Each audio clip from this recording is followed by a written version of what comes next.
From the green light to the speed trap, Chris Switzer and Ray Carino calls them as they sees them, and you better believe them. Here! Relevant news, biased opinions, and outright bullshit regarding every aspect of automotive culture. Gas, but mechanical trickery never before revealed over FCC-regulated airwaves. Thrill to the explosive tension as Chris and Ray cuss each other down the track and barrel roll across the finish line, laughing at certain disaster as they shake hands for the devil!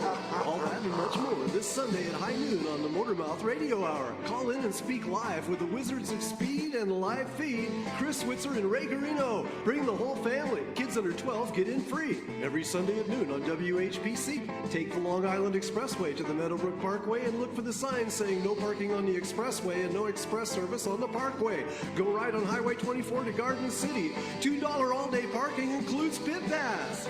Sunday!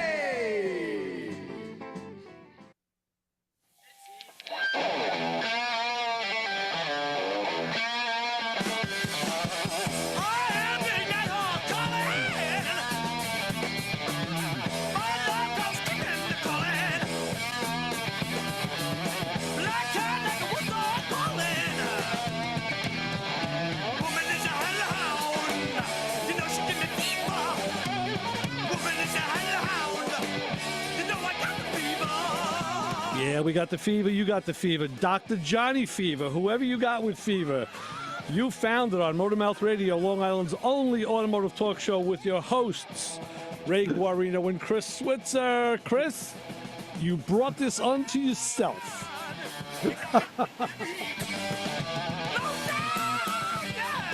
What the world? What garage band? What basement production did you find? What rock did you have to unearth to pull that out of? Thanks to Joe D. A number of years ago, he turned me on to this band. It's a nice little trio out of Brooklyn. Oh, really? From 1970. John Garner on drums and vocals. Yeah. Louis D'Ambra on guitar and Gary Justin on bass. The name of the band was called Sir Lord Baltimore. And since you've had such trouble with my Hellbound Hot Rods dragster music, I had to play their song number 5 off their lead album, which is called Hellhound. What is Hellhound? You know? Come on, that's 70s Brooklyn right there. Yeah. It just gives me a pain in my eye. I know, and I'm glad I got the desired effect because everybody else loves this band. You know the feeling when you pull out a nose hair? That's the feeling I have right now. Oh yeah, absolutely. Good. Well, that was that's Hellhound. Thanks. Yeah, thank you.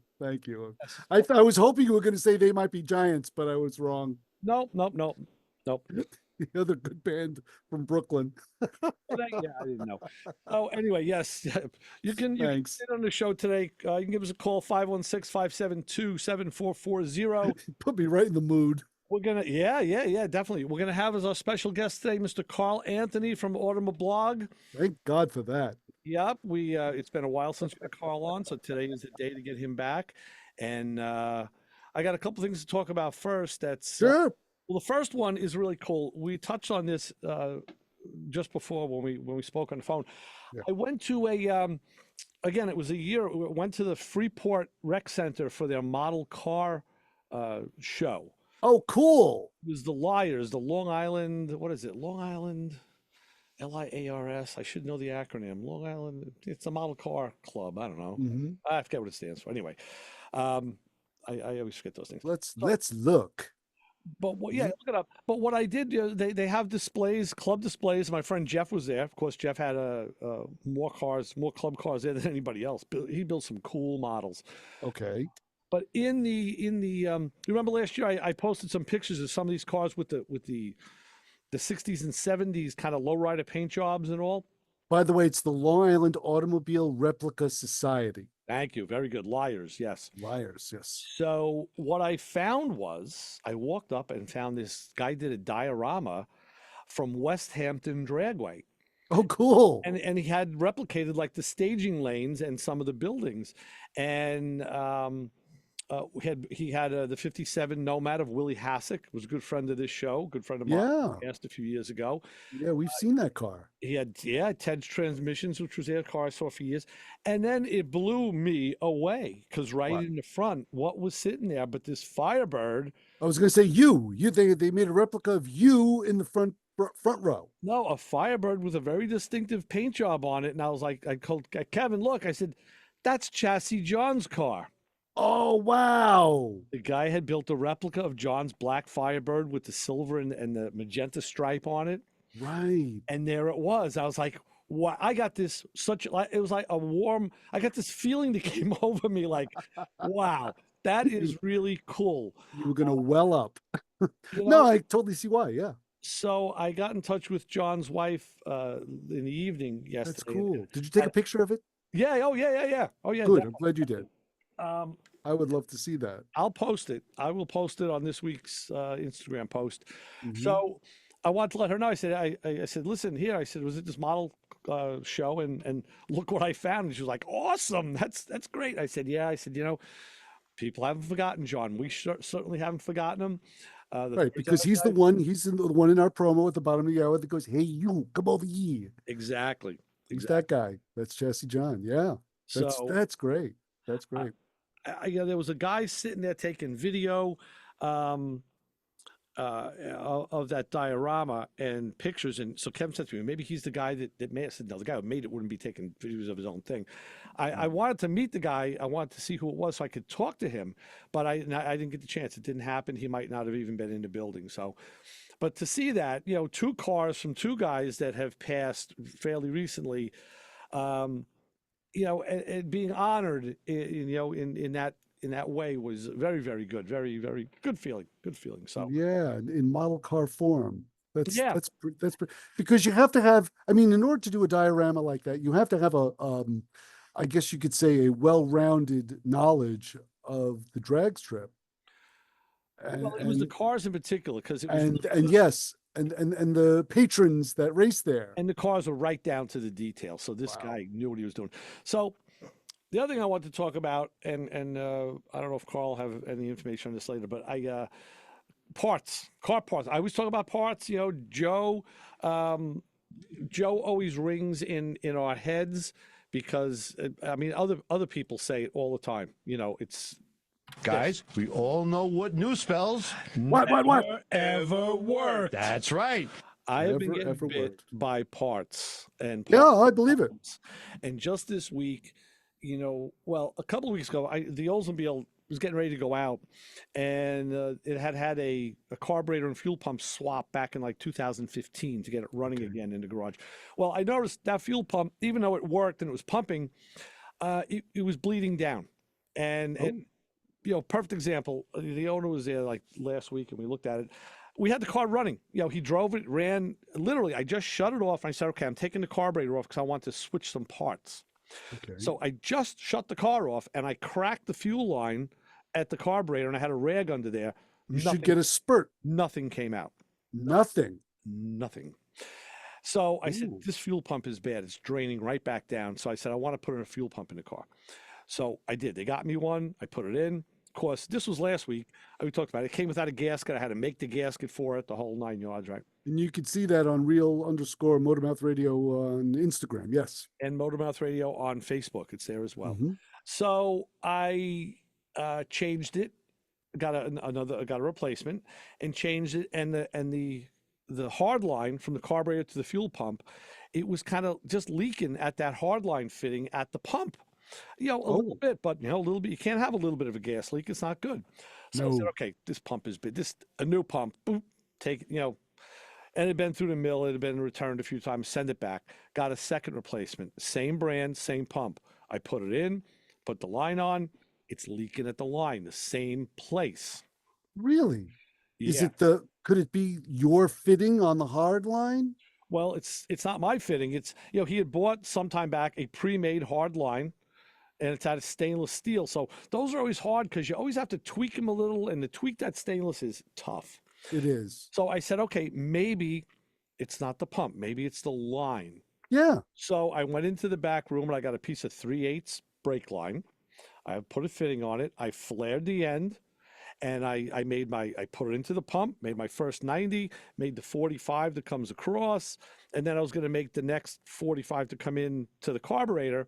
Okay. And I said, you know what? I just want to make sure the line stays put. So I tightened down the nut on the fuel pump, Got it. and the line moved in the fitting, and it actually moved in and out a little bit on the fitting. I was like, wait a That's minute. not good. So I said, well, let me tighten it. Let me give it a real official tightening. No, the line still had movement. And this is when I just made it. Ooh. I said, okay, well, obviously this won't work. This is worse Right. than the other one. So it was toward the end of the day, and I said, you know what? Let me take my toys. Let me go home. Let me dig through my stash of components. I know I have ends that I had for carburetors, 90-degree fit with fittings on them. And I got a couple that I brought in with me the next day. And I found a combination that worked. And so with two fittings, a fitting on the carb, fitting on the fuel pump, and a piece of hose, now it doesn't leak. So I'm looking in the pump, and I'm saying maybe the flare in the pump is what the problem was. I still don't have the answer. But we have another question because we have a phone light. So let's go to the phone in the phone and say, hi, caller, you're on with the Motor Mouths. What do you know about fuel pump leaks? I know nothing about fuel pump leaks. All right, John, how are you? Hiya, John. Roy, I wanted to thank you. I went to the place you recommended, had my wheels redone.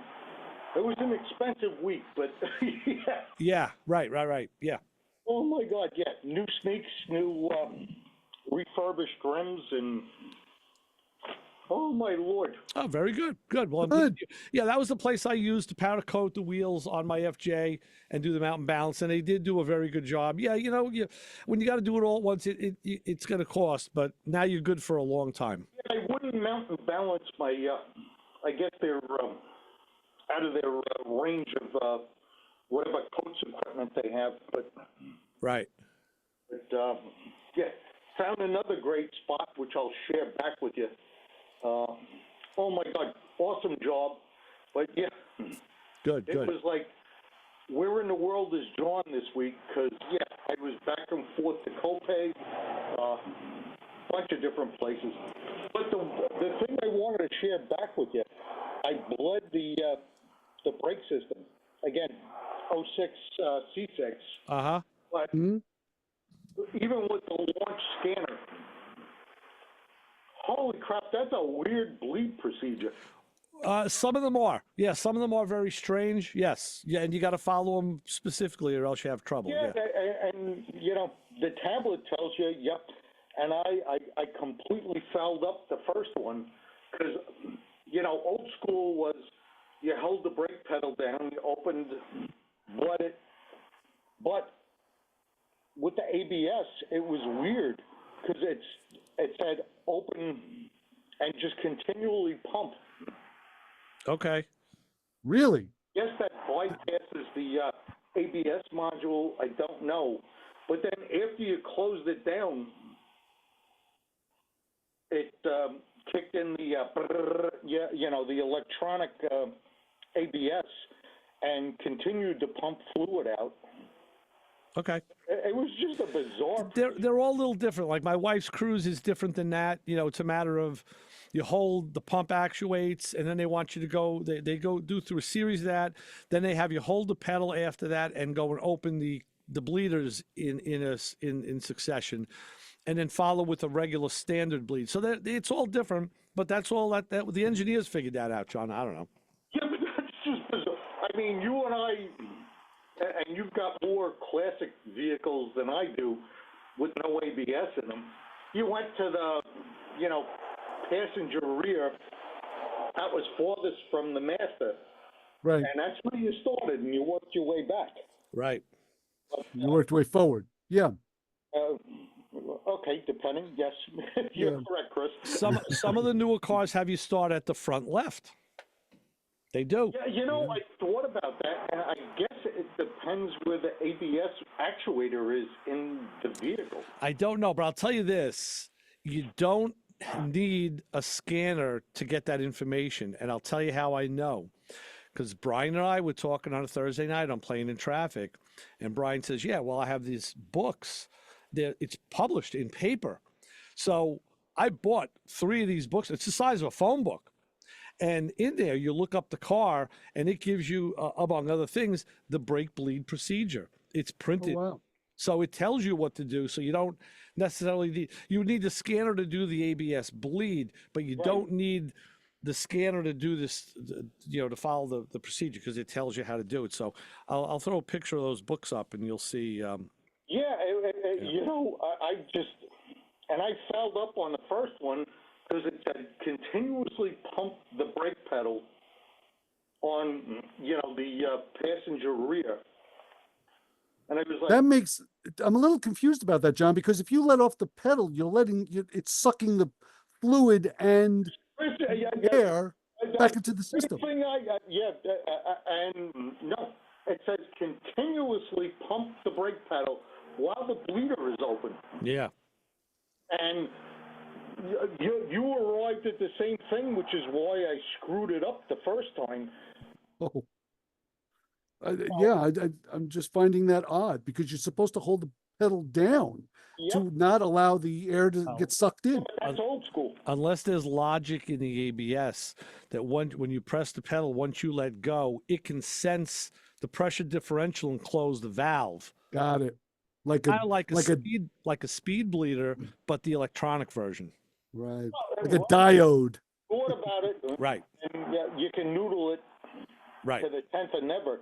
But even if you let a little bit air back in while you were pumping the pedal, it's not going far back. Right. It's sitting right there at the caliper. The final part of it was it actuated the ABS module.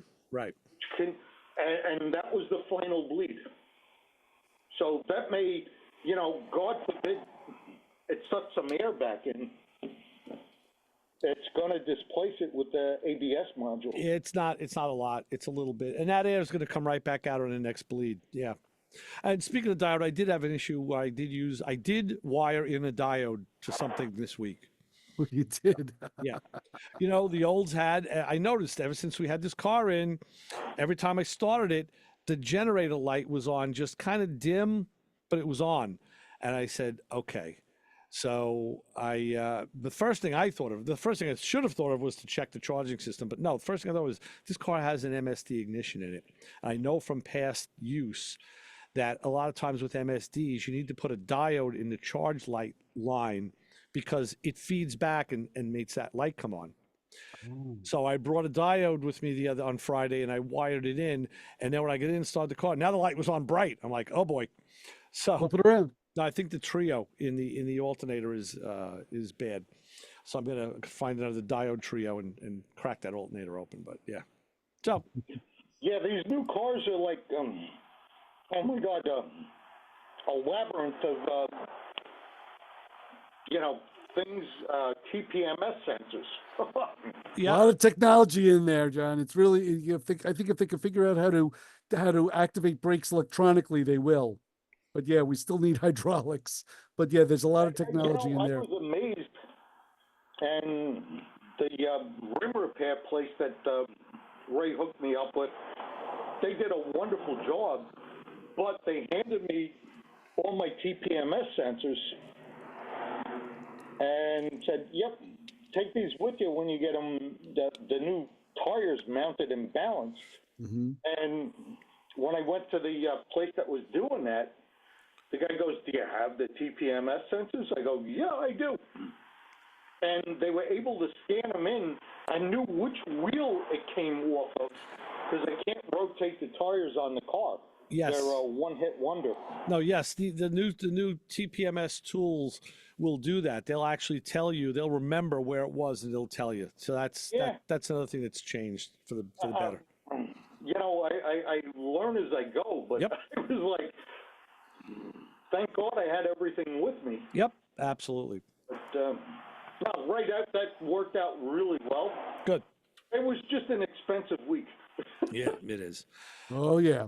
All right. Well, John, good luck with that. Happy cruising. And yeah, well, it's a good topless day. Yes, it is.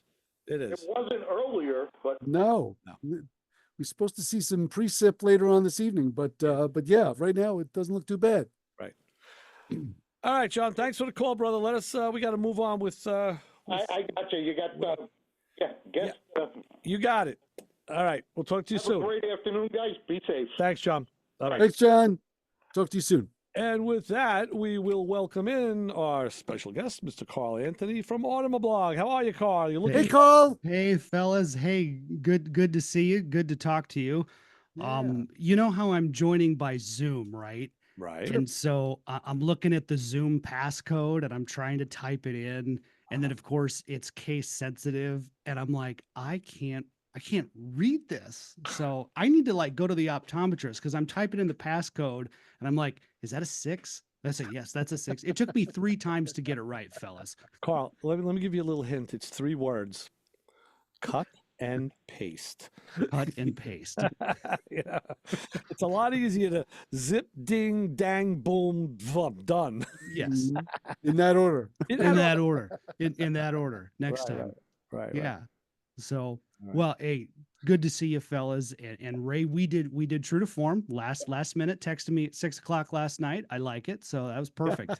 Yep. I thought of it on Friday or Thursday and Friday, and I said, yeah, I got to get in touch with Carl. And of course, the days go by. I said, I got Saturday, no problem. Well, I was out all day busy doing stuff, and it wasn't until I sat down to get my special music ready for the show today where I said, oh, damn, I never texted Carl. Well, it's only 5:30 here. I was like, there's plenty of time.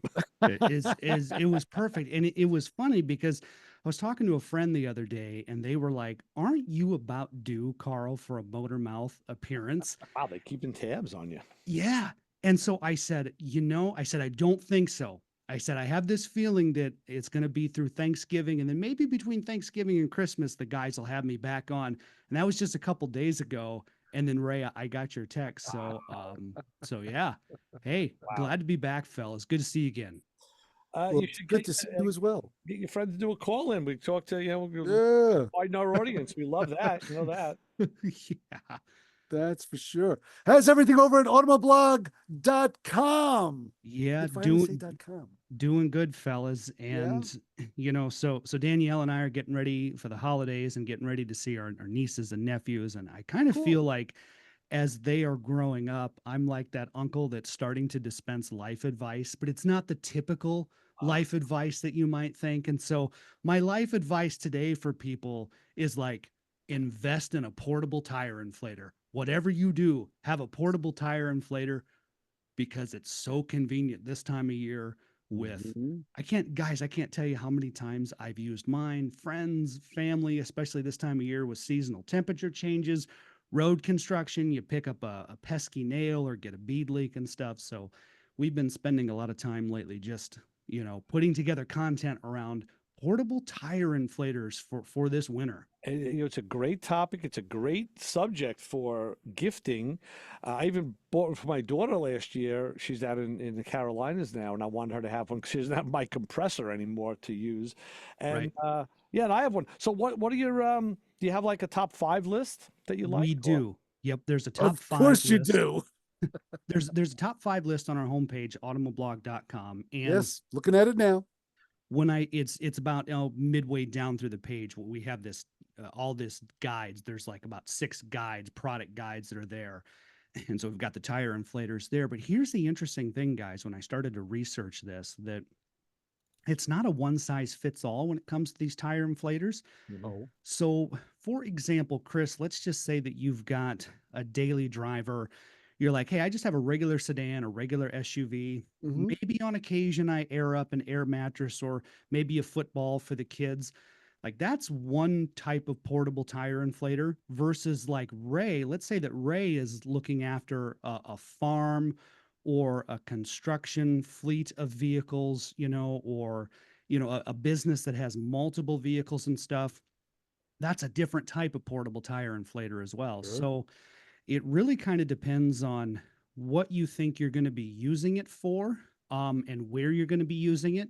If this is something where you're like, I'm just going to stow it behind the seat and I'm going to use it for those mornings when I come out and there's, say, just that temperature change with the seasonal stuff, and you're like, I just need to pull it out of my trunk or from behind my seat real quick, air it up, and get on my way, you probably need something smaller with an internal battery in it that you can charge with like a USB-A cable kind of thing. But if you're like, say on a farm or in a shop and you've got multiple vehicles or ATVs or trailers, you're probably looking at something with an external battery pack. So something a little more robust, something a little more powerful, something with rubberized feet on the bottom so that if you're moving it from a workbench to a tailgate, that it's less apt to move. So that guide we have kind of goes through, here's sort of the ones for personal use, here's kind of the ones like in the middle of the range, and then here's like the heavy duty ones. So it really kind of depends on what you think you're going to be using it for. Mm-hmm. Carl, just to ask you, I know a lot of times some of the ones I have from, I guess you could say, the Stone Age of Yeah. tire inflators, they're small little one lungers that you plug into your lighter and they putt, putt, putt, putt, putt, and you wait about 6 hours and you may get a tire inflated. What's the difference between those and the ones you're talking about now that you're recommending? Yeah, so that's a great question. So you can still do the corded inflators. And kind of what we found in some of the research we did, like some of the corded inflators may have like an analog digital gauge, or sorry, an analog gauge versus a digital gauge. So if you like having the analog style gauge, maybe a corded one is better. But what we found is that the corded ones may take a little longer to fill a tire. So there's a brand called Slime, the little green ones. You see them everywhere. You can buy them online, but you might see them at a Meijer or a Walmart or a retail store like that. If you look at their product lineup and you just were comparing them, their corded inflator from flat. So a standard car tire from flat, their corded inflator takes about 8 minutes to do the job. Where if you go to their cordless inflator, it does it in about 6 minutes. So that's incredible. Some of the cordless inflators are a little bit faster, but I think really the thing is convenience. So I try to think about, okay, if you're driving like a big SUV, so like a Tahoe, or an Expedition, or even like a Ford Expedition Max, where you've got the extra cab space in the back and the cargo space in the back, or like a Yukon XL. If you're trying to get a corded inflator out and try to wrap that around all the way to the back tire, that can get kind of tough. So these cordless inflators, as long as you keep them charged periodically, once every couple of months or something like that, it's basically a handheld inflator that you can just walk right to the back tire. So if you have a big vehicle, a corded inflator may not be the best option. But they're pretty. I'm surprised at how powerful some of these handheld ones are, honestly. That's what I'm getting the gist of it. To me, I'm just surprised when you say 6 to 8 minutes to fill up a tire. It would take me 6 to 8 minutes just to attach the little nozzle to the stem of the tire. Yeah. I'll tell you this, guys. I did throw in with a cord inflator a few years ago, and I bought the Milwaukee one, and I put a 4 amp hour battery in. I put the bigger battery in it, and it all did. Now it comes down to the car, because if I'm filling the Mazda tire or the Fiat tire, that's a lot quicker to top it off than the Cruise, and then certainly more than the FJ, which has bigger tires on it.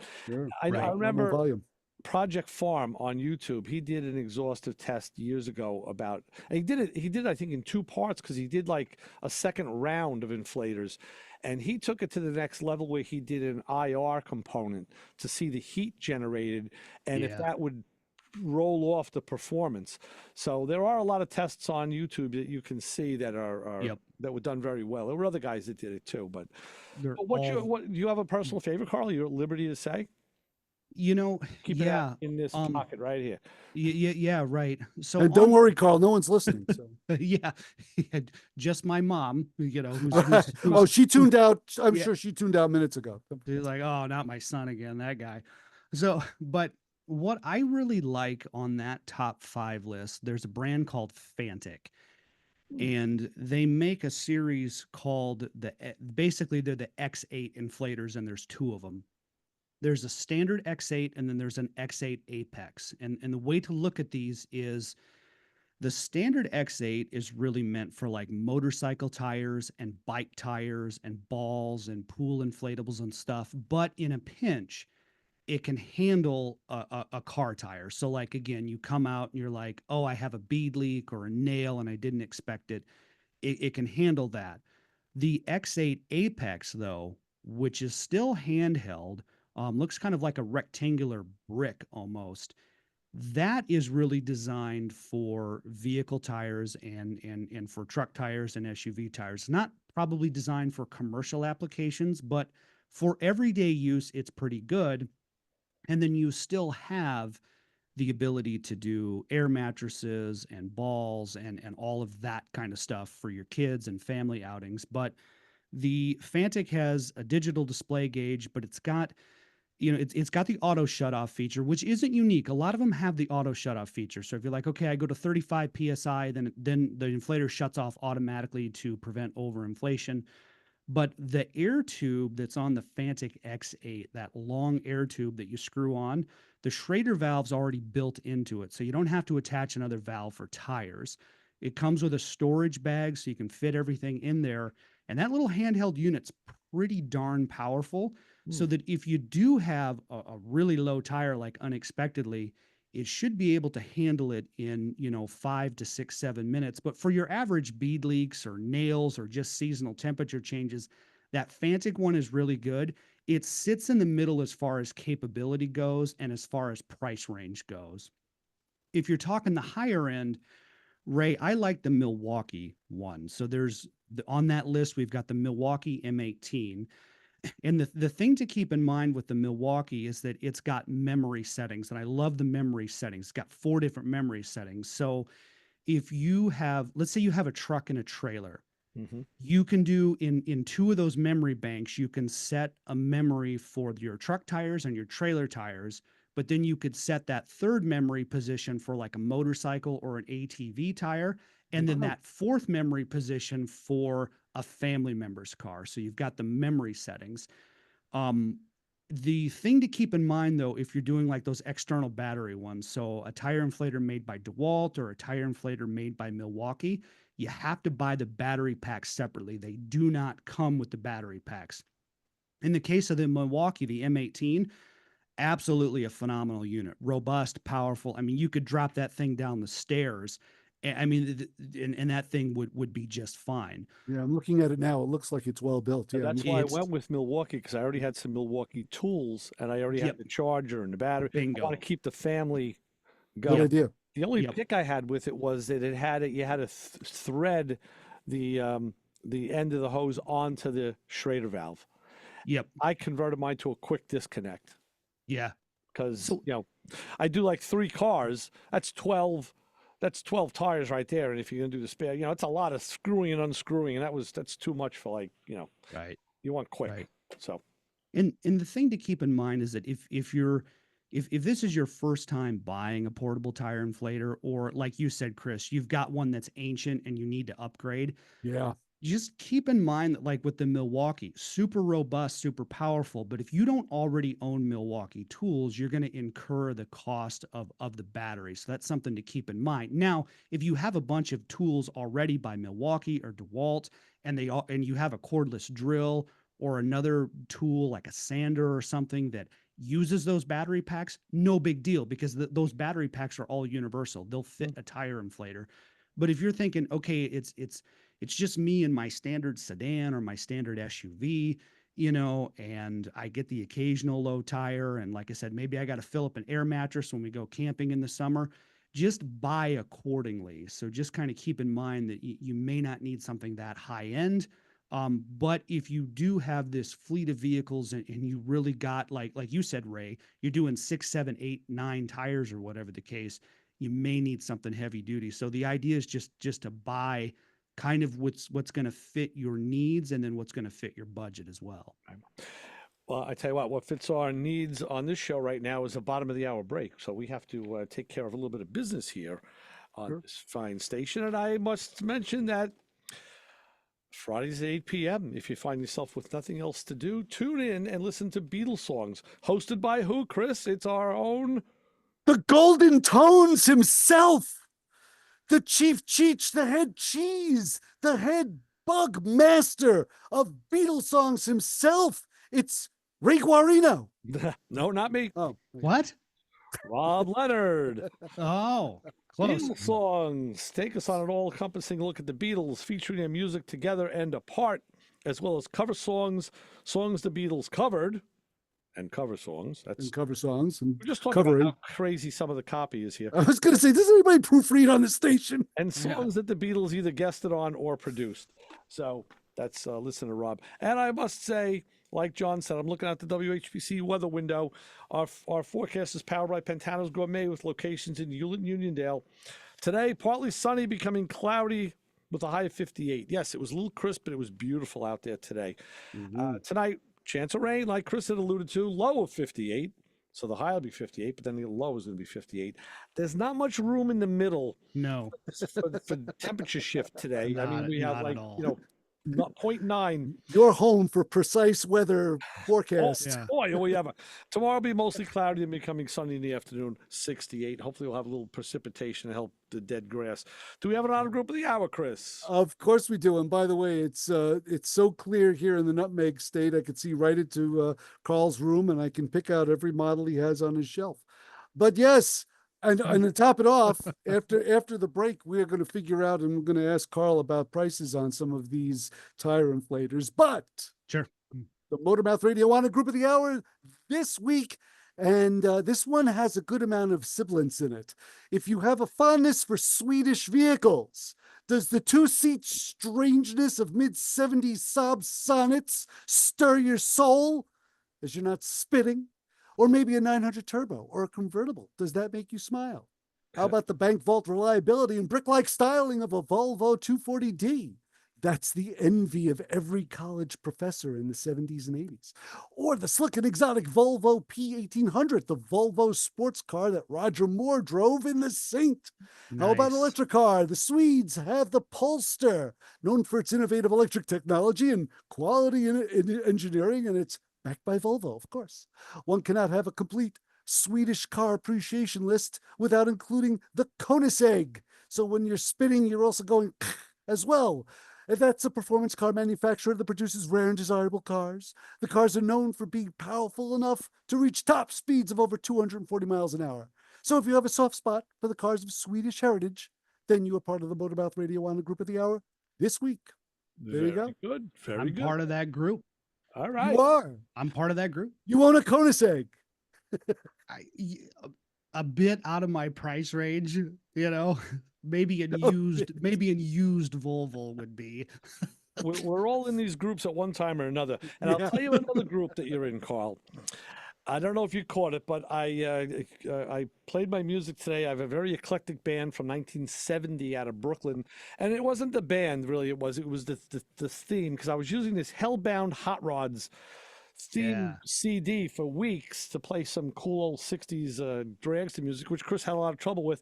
So I found this band. Actually, Joe D turned me on to it, and they have a song called Hellbound. Woman is a Hellhound. So that was my tie-in. But track number 2, Kingdom Come, falls right into your grunge-loving lap. Let's do it. If you hear this song, and first of all, I don't think anybody would have ever said they thought it was from 1970 when they hear it, because that's how timeless this stuff is. And I think if it doesn't tickle your grunge bone, then I've failed at my job, and you can let me know. So no. Well, let's do it. My headphones are on. All right, crank it up, click it on. Let's go on 90.3 WHPC. It's Sir Lord Baltimore.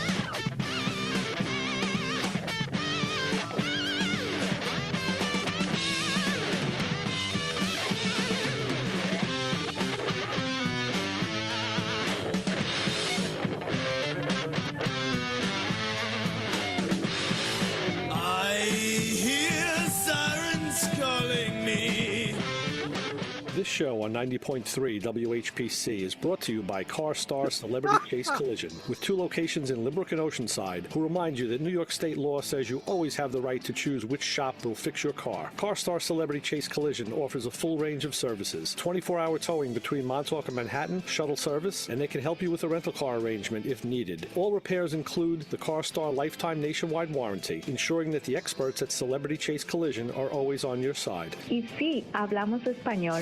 More information is available at 516-593-0920 or online at celebritychasecollision.com. My name is Carl Anthony with Automoblog and AutoVision News, and you're listening to Ray and Chris on Motormouth Radio, WHPC 90.3 FM. This is Dennis Pitzenberger from Sticker Shock, and if you're not listening to Motormouth Radio, boy, you are lost in the smoke of the burnout. Make sure and tune in each and every week, because these guys are exactly what you want to hear. Real car guys, real talk, every single weekend. Hey, you, get over here. Every Sunday, 12 to 1, you are going to tune in to hear the Motormouths, my friends Ray Guarino and Chris Switzer. 90.3 FM, WHPC. You might learn something.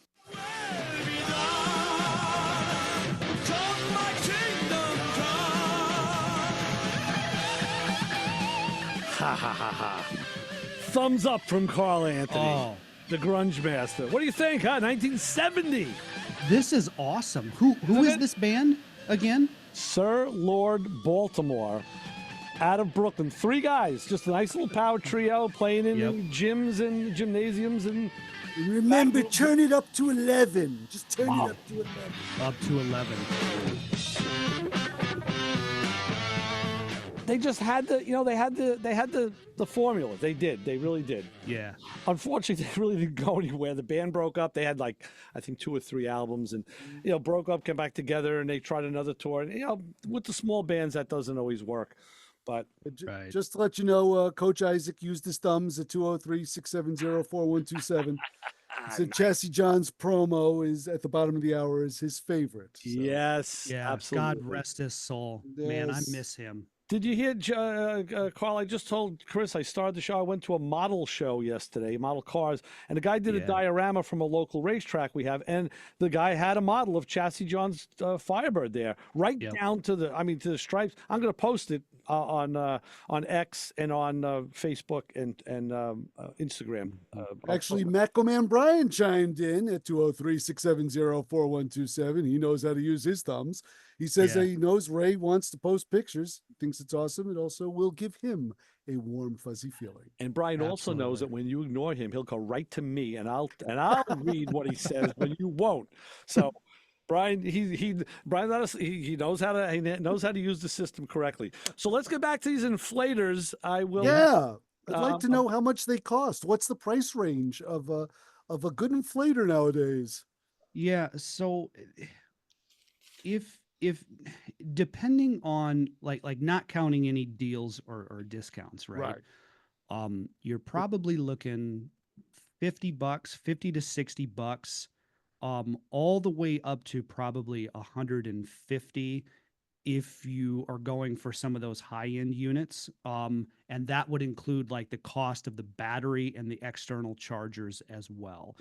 So keep in mind though, like if you're shopping on Amazon, the prices are going to vary because, you might log in and like this tire inflator is like, normally $75 or whatever, but you're getting it for $50 or something like that. On that list that we have on automoblog.com, our best tire inflators, the most expensive one is the Milwaukee M18, but it's also the most robust. It's also the biggest one. It's also the one that can inflate tires the quickest. And when we did ours, when we bought everything, it was about $150. So for this review, we bought the Milwaukee M18 inflator as part of this review, bought it with our own money, and out the door for us when we bought it on Amazon, the inflator, the external battery pack and everything, and the additional M18 batteries, about $150 for everything. By contrast, $50 maybe for some of the other inflators. So you figure there's a pretty good span there. I would say between maybe 50 and $150 on average to get yourself something decent. Carl, if I can add to that, if people want to follow a pattern like I did, where they said, hey, you know what, I either have the tools or I want to get into those tools. Now, Milwaukee, this is the time of year at Home Depot, they're running a sale where if you buy, it's 2 batteries and a charger for like, I don't know, it's 100 and change, whatever, you get a free tool. And I have seen the inflator. I didn't see it this time as one of the free tools listed, but right. So let's say, maybe your wife or someone's going to buy you the inflator for Christmas or your birthday or whatever. And you say, hey, this is a good time to go to Home Depot and buy the 2 batteries and a battery charger and get a free tool that now I can use as well. So now you start your collection. You kind of do it all at the same time. Yeah. Nice jump start. Yeah. And these portable tire inflators, this is one of those things where it's like you would rather have it and not need it than need it and not have it. And it's like if you just keep it charged so that it's ready to go, it's one of those things, because when you have a low tire and your tire pressure light comes on or you have a flat, it's always at the worst possible time. Like there's never a convenient time. So regardless of what you have or which brand you have, it's one of those things where it's like it's worth its weight in gold, because the one time you need it is the one time where you say, wow, am I ever glad that I had that? And not just for tires too. I mean, yes, for tires, but again, you're out camping or you're going on a vacation and you air up an air mattress, right? Or in the case of Danielle and I, we got nieces and nephews. So you got soccer balls and footballs at every family gathering, right? All of these inflators today come with these different needles for stuff like that, inflation ports and deflation ports. So they become very handy for stuff outside of tires as well. If you ride motorcycles, if you have ATVs, if you're a bike, like if you have a bike, like a mountain bike. So they have a lot of different applications other than just vehicles. I tell you, I do like that Fantic. You do need to be diligent because, like I said, I put the 4-amp battery in mine, and that lasts a long time, longer than 2 or the 1.5. But when I was down at my daughter's and working on her car, and I wanted to inflate one of her tires, I said, hey, where's that inflator I got you? And I looked, and there it was, but the battery was dead. I'm like, okay. So now let's go to the phones and see. We'll go to the phones and go to the fun and see what our callers have to say. Caller? Gentlemen. Bob. Hey, Bob. Robert. Hey, Carl, how are you? Hey, Chris. Hey, Ray. Doing good, friend. Great program. Excellent. Thank you. Very informative. You got an inflator story? Actually, my father-in-law had gave us 3. I don't know the name of it. I apologize. That's okay. I could go out to the truck and look, but I have one in the girl's car. One in my daughter's car, and I have one in the Suburban. Yep. Haven't had to use it. Right. I also keep a 5-gallon pig in the truck. Okay. Oh, yeah. And that seems to work well. And, Carl, what's your take on using the inflator in a can, tire in a can? That's helped me a couple times. Yeah. I don't have any personal experience with that. So I might not be the best guy to speak to that. Yeah. Well, on an emergency basis, I mean, I keep, I definitely keep 2 in the truck, and I probably have 1 or 2 in each of the cars. I don't know. And here's the thing. I don't want, because I've never used one, because I've always had a portable tire inflator, like either cordless or corded. My dad gave me his old corded tire inflator from years ago, and I had that. Sure. I've never used. Here's the thing, Bob. I don't want to guide you in the wrong direction, because I don't have the personal experience here. So I don't want to give you something that I can't speak to. You know what I mean? Got it. I still have, Carl, my corded original Sears. Yeah. Black one with the black hose and it has a silver top, and I still have it, and it's still operational. Wow. There you go. Yeah. Yep. Nice. Brian just said you could buy, actually, Milwaukee sells a kit the charger and the battery, the Milwaukee inflator. Flag down a Matco guy, and you can buy that off the truck. Right. Great Right. program, guys. Just want to say hi and goodbye. Thanks, Bob. Hey, Always a pleasure, thanks, brother. Bob. Thank you, You Bob. too. Hey, take care. Have a good holiday season if I don't talk to you. Yes, sir. You enjoy you and your bride. Thanks, Bob. Talk to you soon. The other right. the other thing I should add here, we're talking about these portable tire inflators, is a recommendation, if you will. Get a portable tire inflator that's got an integrated LED flashlight in it, because if you're working at night, that's another one of those features that's going to be worth its weight in gold. Yeah, I was actually going to bring that up. Yeah, Mhm. because what's it? The Fantic. Yes. That I like the size of it. It's like the size of a Pringles can. Right. So it could sit in the well with the tire and everything. You can have it ready to go. A Milwaukee to me is a little bit bigger. I mean, it probably couldn't be stored in the car discreetly. Right. But I was just looking at it, and it has a very cool, at the very end of the Pringles can, it has a flashlight, which is really looks very handy. We got a light here, fellas, too. We're going to go back to our light, to our phone, and say hi, Call. You're on with the motor mounts. Oh, you guys, hello, Ray, Chris, and Carl. Hello. Hey, John. Oh, my God. Your father was an Oldsmobile guy. Oh, my God, if you bought a Mazda.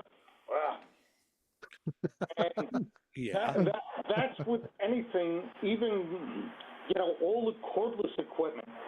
How many charges are you going to have? Well, yep. That's why I try to stick to one or two brands. I know that was my big problem with cordless tools. I'm a Makita guy, wrong, right, or indifferent. Yep. That's just where I went, 25 years ago. And I like all Makita stuff. It's not cheap, but it's good equipment. And, you have your allegiance to, but yeah, you can go to Harbor Freight and buy a Hercules or whatever.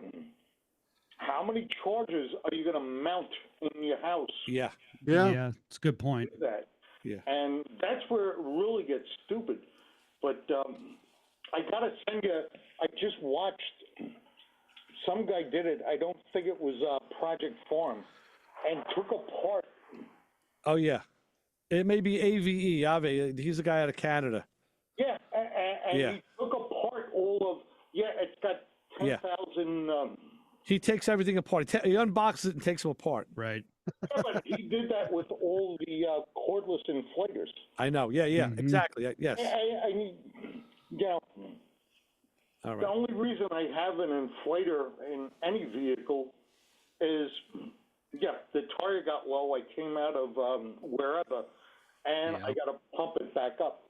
Sure. Classic story. Yep. Happens to all of us. I got one because my compressor, my big 80-gallon compressor is in my garage, 85 feet from the front of the house where the cars are.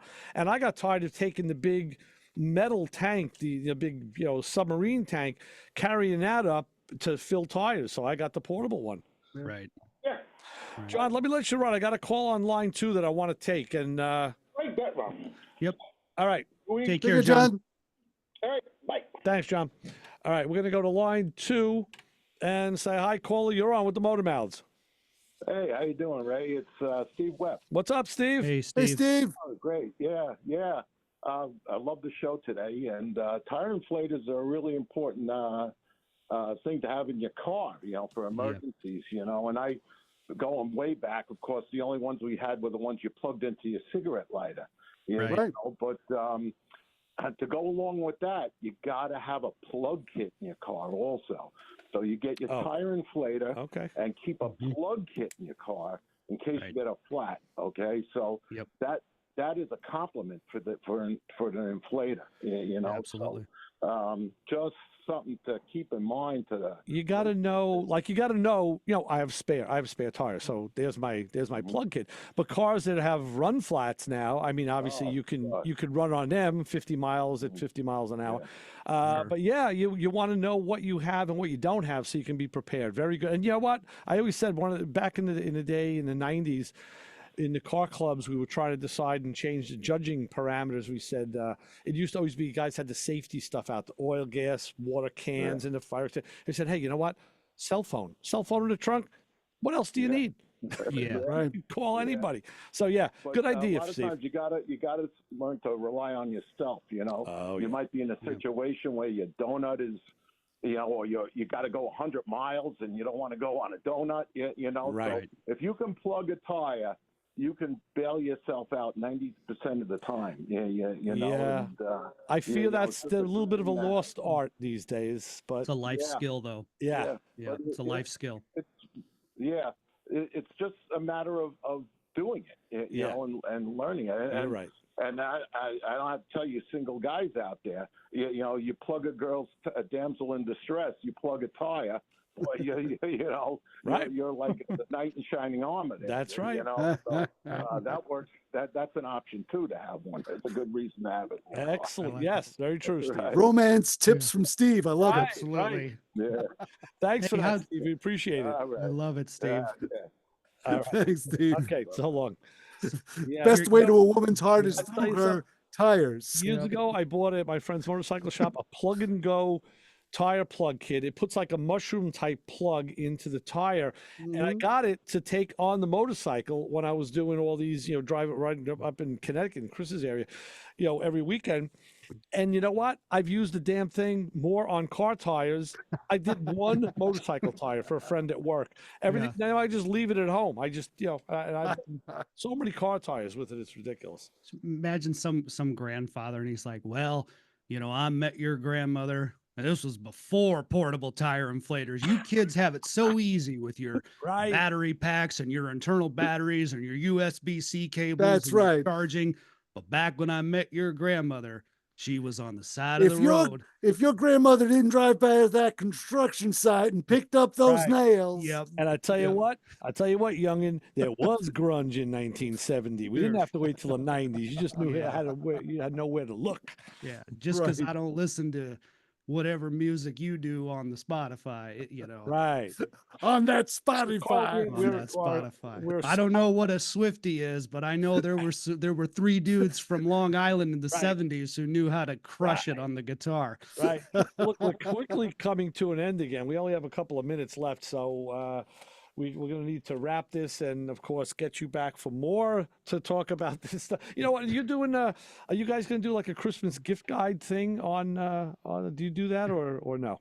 I think so, and it'll be a roundup of stuff like this, you know, portable tire inflators, portable jump starters, radar detectors, the books, you know, NASCAR books or books on a history of a certain automaker, like BMW, for example. Yeah. So stuff that if you've got a car guy in your life and you kind of want to do something cool, it'll be very similar to like we do for our Father's Day gift guide. You know, so if you have a car guy in your life who's a techie, then that's this type of gift. If you have a car guy in your life who loves motorsport, that's this type of gift. If you have a car guy in your life who loves history, that's this type of gift. Or if you have a car guy in your life who's really into the DIY, that's this type of gift. So yeah, we'll put together something like that for the Christmas season. You know what you do? Let me know when you have that, when you're prepared with that. Yes. And then we'll get you right back in, and we'll talk about that, because that's right upon us. That's happening faster than we know. Yeah. I can't believe how fast the year's gone, guys. I know. Seriously. I mean, for real. So I'll leave that one up to you. I will. I'll throw that one in your lap and have you, you know, remember to get in touch with me on that one. Absolutely. And what I'll do, Ray, is I will text you at the very last minute on Saturday night and say, I've got this thing ready to go. I'll see you and Chris tomorrow. No problem. And we'll bring it on Thursday too. We'll do a plane and traffic thing. We'll do that as well. I love it. I love it. It's always a pleasure to be with you guys, and to everybody out there in Long Island and the Motormouth radio community. Know that I appreciate you guys in the work that I do here in Detroit with the automotive industry. I think about you guys often. You guys inspire a lot of the work that I do. So just thanks for having me on for all these years now. Thank you, Cole. It's a pleasure. And you know, you always have a home here. That's true. Chris, what do I tell the Sir Lord Baltimore fans out in the parking lot waiting for me today? Don't follow us home, and take a look at some tire inflators on automoblog.com. It's a very comprehensive article. My tip for the grunge guys: drop tuning. It'll get you really far. Yes, it will. All right, guys. We'll see you for Chris Switzer, Carl Anthony, Ray Guarino. We'll be back next week with more Motor Mouth Radio on 90.3 WHPC. See you, man.